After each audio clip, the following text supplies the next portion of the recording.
একবার ভাবুন তো, পৃথিবীতে কেউ নেই, শুধুমাত্র একটি ছেলে এবং একটি মেয়ে ছাড়া। তাদের দুজনের মধ্যে তখন কি হতে পারে? এই গল্পে দেখা যায় পৃথিবীর বায়ুমণ্ডল পরিবর্তন হওয়ার কারণে এক বিপর্যয় নেমে আসে এবং সেই কারণে পৃথিবীর সবাই মারা যায়। বেঁচে থাকে শুধু একটি ছেলে এবং একটি মেয়ে। এরপর তাদের মধ্যে সম্পর্ক তৈরি হয়ে যায় এবং তারা একটি অজানা দ্বীপে এসে বসবাস করতে শুরু করে। কিন্তু মাঝখানে একজন লোক বেঁচে ছিল এবং সে তাদের কাছে আসে এবং এখান থেকে শুরু হয় এই গল্পের আসল রহস্য। এই লোকটি তাহলে কে? আজকে তোমাদের সেটাই দেখাতে চলেছি। গল্পের শুরুতেই ডিরেক নামে একজন ছেলেকে দেখা যায় এবং সে একজন মেকানিকের সাথে কাজ করছিল। তারা সেখানে শুনতে পায় যে পুরো পৃথিবীর তাপমাত্রা দিনে দিনে ক্রমশ বেড়েই চলেছে।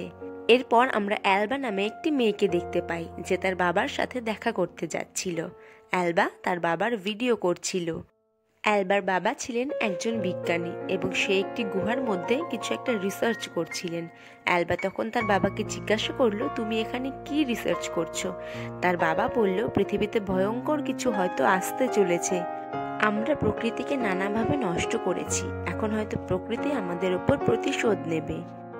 এরপর অ্যালবা তার বাবাকে আরো কিছু প্রশ্ন করতে থাকে এবং তারপর সে শহরে চলে আসে।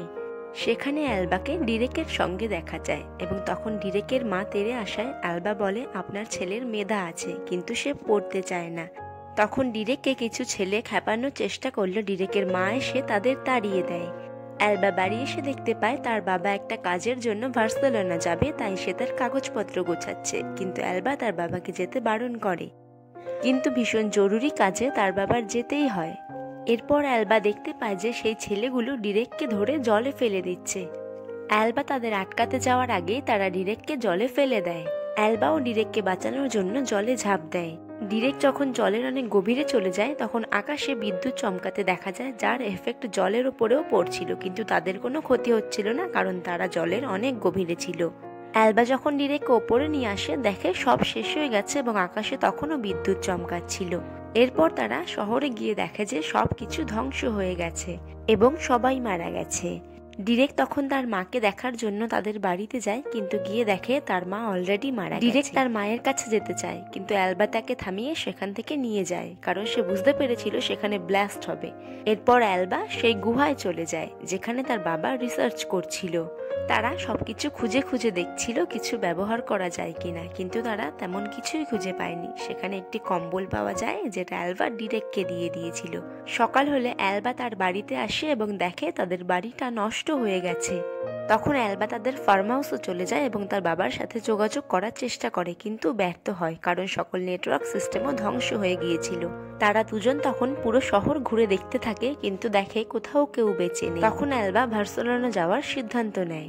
সামনে একটি স্কুটি দেখে সেটি স্টার্ট করতে গিয়ে একটি পাথরে ধাক্কা খেয়ে অ্যালবা মাটিতে পড়ে যায়। তখন একটি পাথরের সাথে ধাক্কা খেয়ে অ্যালবা গুরুতরভাবে আহত হয় এবং তারা নিরুপায় হয়ে বাড়ি চলে আসে। এরপর অ্যালবা তার বাবার সেই ডায়েরিটা পড়তে থাকে এবং বুঝতে পারে যে তার বাবা ঠিকই বলছিল, প্রকৃতি নিষ্ঠুর হয়ে গেছে এবং এই সব ঘটনা অ্যালবা তার ফোনে রেকর্ড করছিল।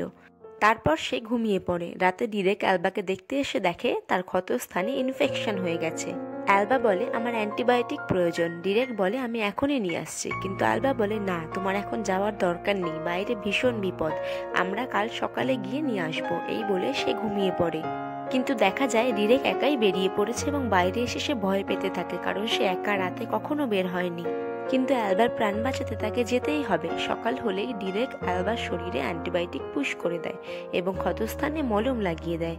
এরপর অ্যালবা ডিরেককে ডেকে বলে, দেখো তো ক্ষতস্থানের কি অবস্থা। ডিরেক বলে, ক্ষতস্থান শুকিয়ে গেছে কিন্তু একটা ট্যাটুর মতো দাগ হয়ে গেছে। অ্যালবা বলে, আমার ট্যাটু ভীষণ পছন্দ। রাত হতেই অ্যালবা আবার ভিডিও করতে শুরু করে এবং সে বলে তার সাথে কি হয়েছে এবং বার্সেলোনা তাদের যেতেই হবে তার বাবাকে খুঁজে পাওয়ার জন্য।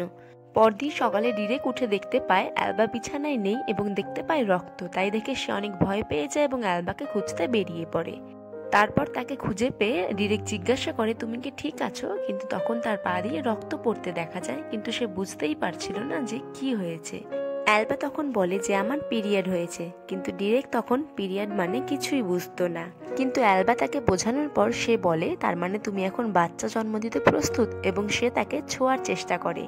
কিন্তু অ্যালবা তাকে থামিয়ে দিয়ে বলে, এমন কখনো করবে না। তারপর দেখা যায় ডিরেক বন্দুক চালানোর প্র্যাকটিস করছে এবং গুলির আওয়াজ শুনে অ্যালবা ছুটে এসে বলে, এটা তুমি কোথায় পেয়েছো? ডিরেক বলে, আমি এটা পুলিশের গাড়িতে পেয়েছি। অ্যালবা বলে, তুমি এটা এক্ষুনি পুলিশের গাড়িতে রেখে আসো। ডিরেক বলে, না, আমার বন্দুক চালানো শিখতে হবে, কারণ তোমাকে রক্ষা করার দায়িত্ব আমার। দেখতে দেখতে 3 মাস কেটে যায়। অ্যালবা বুঝতে পারে যে তাদের সাহায্য করার জন্য কেউই বেঁচে নেই, নিজেদের রক্ষা নিজেদেরকেই করতে হবে। এরপর অ্যালবা তার বাবার সার্ভাইভাল বুকটি পড়তে থাকে, কিভাবে গাছ লাগাতে হয়, কিভাবে খাদ্য তৈরি করতে হয়। আসলে সার্ভাইভ করার জন্য ভালো গাইড ছিল এই বইটি। তারা দুজনেই খুব ভালো সার্ভাইভ করতে থাকে, আর এই সবকিছুই ক্যামেরা বন্দী হয়। কিছু বছর পর দেখা যায় ডিরেক অনেক বড় হয়ে গেছে এবং অ্যালবা তখন ডিরেকের প্রতি আরো আকর্ষিত হয়ে পড়েছে। ডিরেকের প্রতি যে তার আকর্ষণ রয়েছে এটা অ্যালবা সবসময় লুকিয়ে চলার চেষ্টা করে। এদিকে ডিরেকও অ্যালবার প্রতি আকর্ষণ অনুভব করে, কিন্তু এটা কিসের আকর্ষণ সেটা সে বুঝতে পারে না।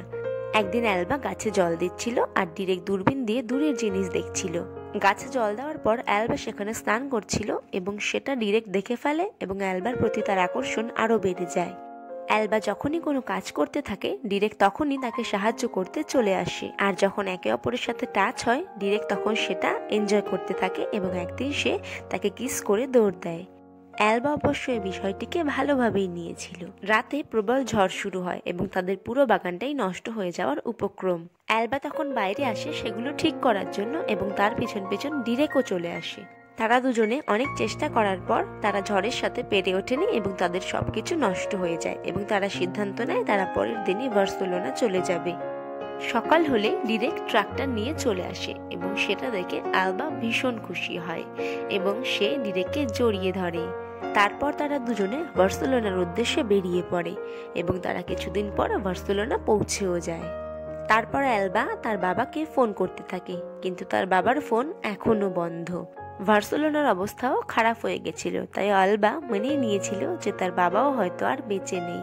কিন্তু ডিরেক হাল ছাড়ে না, সে বলে আমাদের খোঁজ চালিয়ে যেতে হবে এবং তারা সারা শহর খুঁজতে থাকে। ঘুরতে ঘুরতে তারা বার্সেলোনা স্টেডিয়ামে চলে আসে এবং দেখে স্টেডিয়ামটি পুরো নষ্ট হয়ে গেছে। ডিরেক তারপর ফুটবল বার করে খেলতে শুরু করে এবং অ্যালবা সেটা বসে বসে দেখছিল। এরপর অ্যালবা ডিরেককে এসে থামায়, বলে দাঁড়াও, এইবার আমি তোমার খেলা ভিডিও করব। তখন অ্যালবা ডিরেকের শরীর দেখে আকৃষ্ট হয়ে পড়ে এবং তার ফোন হাত থেকে পড়ে যায়। এরপর তারা যখনই কাছাকাছি আসতে চাইছিল তখন অ্যালবা তার ফোনটি তুলে নেয়। এরপর অ্যালবা ডিরেককে বলে, আমি জানি এই ফিলিংসের মানে কি, এটা প্রাকৃতিকভাবেই হয়ে থাকে এবং আমাদের যত দ্রুত সম্ভব এটাকে অ্যাকসেপ্ট করে নেওয়া উচিত। তারপর তাদের জীবন পাল্টে যায়। তারা সবসময় হাসি খুশি থাকে এবং সমুদ্রের কিনারে ছোট্ট একটি ঘর তৈরি করে। তারপর একদিন অ্যালবা ডিরেককে বলে যে সে প্রেগনেন্ট। তারা দুজনেই এই ব্যাপারটায় ভীষণ খুশি হয়ে যায়। তারপর অ্যালবা একটি ধ্বংসপ্রাপ্ত লাইব্রেরিতে যায় এবং অনেক বই পড়তে থাকে যে কিভাবে ডেলিভারি করা যায় আর বাচ্চার খেয়াল কিভাবে রাখা যায়। এরপর অ্যালবা একদিন হঠাৎ করে পেটে ব্যথা অনুভব করে এবং সে ডিরেকের কাছে যায়। এরপর তারা দুজনে মিলেই ডেলিভারি করে এবং তাদের একটি ছেলে সন্তান হয় এবং তার নাম রাখা হয় গাই। বাচ্চা হওয়ার পর তাদের দুজনের জীবনে আরো বেশি খুশি নেমে আসে। একদিন অ্যালবা দেখতে পায় যে সমুদ্রে একটি বোট ভেসে যাচ্ছে এবং সে ডিরেককে বলে, কিন্তু ডিরেক বলে না, আমরা দুজন এখানেই ভালো আছি। কিন্তু অ্যালবা মানে না, সে ভাবে জাহাজে হয়তো তার বাবা আছে। তারা সমুদ্রের কিনারায় কাউকে পড়ে থাকতে দেখে এবং তারা তাকে নিজেদের ঘরে নিয়ে আসে। এই লোকটার নাম হলো সার্গি। সে বলে, আমি তোমাদের পেয়ে ভীষণ খুশি, আমি ভেবেছিলাম শুধু আমি একাই বেঁচে আছি। আমি মাঝে মধ্যে আমার বোট নিয়ে লোকেদের খুঁজতে বেরোই, আমি আমার বোট ঠিক করে আবার চলে যাব। তখন অ্যালবা বলে, তুমি চাইলে আমাদের সাথে থাকতে পারো, কিন্তু ডিক লোকটিকে সুবিধার মনে করে না। সার্গি বিষয়টি বুঝে ফেলে এবং সে বলে, আমি আমার বোটেই ঠিক আছি। সার্গি বলে, আমি কি তোমাদের দুজনকে একটু জড়িয়ে ধরতে পারি, আমি অনেক দিন ধরে কাউকে জড়িয়ে ধরি না। এই বলে সে তাদের জড়িয়ে ধরে এবং তার কান্না দেখে তাদের দুজনেরও মন গলে যায়। সার্গি ডিরেককে সবকিছু শেখাতে থাকে। ডিরেকও তার কাছ থেকে অনেক কিছু শিখে নেয়, কিন্তু যখন অ্যালবা সার্গির কাছে যেত তখন ডিরেকের বিষয়টি ভালো লাগতো না। একদিন অ্যালবা যখন বাচ্চাকে দুধ খাওয়াচ্ছিল তখন সার্গি সেটা লুকিয়ে লুকিয়ে দেখছিল। ডিরেক বলে, তুমি কি করছো? সার্গি বলে, আমি শুধু অ্যালবার খেয়াল রাখছিলাম। আমি তোমার জন্য একটা মধু এনেছি, এটা তোমার ভীষণ উপকারে আসবে। ডিরেক সার্গিকে বলে, তোমার বোট এখন ঠিক হয়ে গেছে, তুমি এখন চলে যেতে পারো। সেখান থেকে চলে যাওয়ার সময় সার্গি বলে, আমি তোমাদের বাড়িতে অনেক দিন ছিলাম, তোমরাও চাইলে আমার বোটে থাকতে পারো। অ্যালবা রাজি হয়ে যায় এবং তারা দুজনে বোটে উঠে পড়ে। সার্গি বলে, তোমরা আজকে বোটে থেকে যাও, তোমাদের জন্য একটা সারপ্রাইজ আছে।